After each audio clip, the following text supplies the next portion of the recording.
안녕하십니까. 칸중국 코리아 이태윤입니다. NTD-TV에 따르면 중공은 관료계 내부 투쟁이 격화되고 있는 가운데 상황은 점점 비밀스럽고 불안정해 심상치 않다고 보도했습니다. 시진핑 공산당 당수가 전례 없는 집권 위기에 빠졌다며 일부 분석가들은 2024년 중공의 새해 첫 사건이 시진핑에게 무슨 일이 일어나기를 기다리는 일이라고 말했습니다. 중공 제20차 전국대표대회에서 청년 동맹파가 완전히 전멸됐습니다. 단파였던 리커창, 왕양, 후추나가 모두 제거되고 대장 후진타오 전 당 주석이 행사장에서 강제 퇴출당했습니다. 제20차 당대회 이후 시진핑파는 전면 집권했지만 1년도 채 되지 않아 외무부장 친강과 국방부 장관 리상포가 잇따라 해임됐고 로켓군 최고 지도부도 숙청당했습니다. 10월 말 리커창 전 총리가 갑자기 사망했습니다. 그가 직접 또는 간접적으로 공산당 고위층 내부 투쟁으로 사망했다는 의혹이 제기되면서 시진핑에게 그 화살이 날아갔습니다. 현재 시가군 내부에는 수많은 파벌이 존재하고 있어 권력 다툼이 복잡하게 전개되고 있습니다. 한편 중국 경제는 계속 악화하고 있습니다.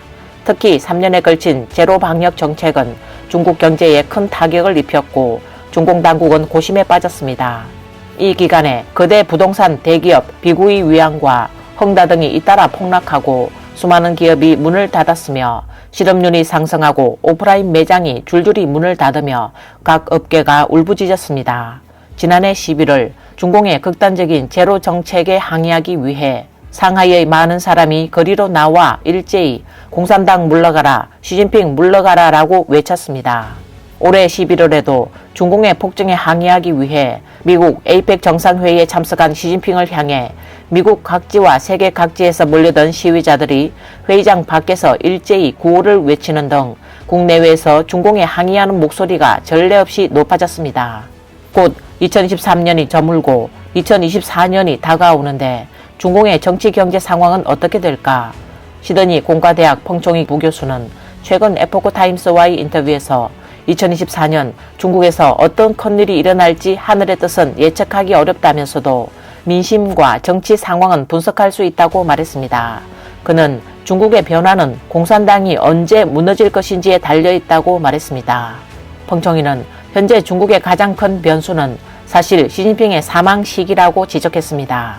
2024년 중국의 블랙스완 사건이 발생한다면 그것은 시 주석의 사망이 될 것이고 그가 죽으면 중국의 변화가 있을 것이며 많은 사람이 이를 기대하고 있다고 말했습니다.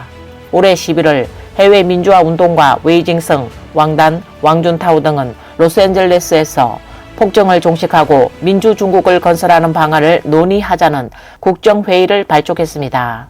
펑총이는 시진핑이 죽으면 공산당도 동시에 끝날 것이며 시진핑이 갑자기 병에 걸려 일을 볼 수 없게 되면 부하 중 누구도 시진핑을 대신할 수 없기 때문에 공산당 전체가 붕괴하고 해체될 것이라고 말했습니다.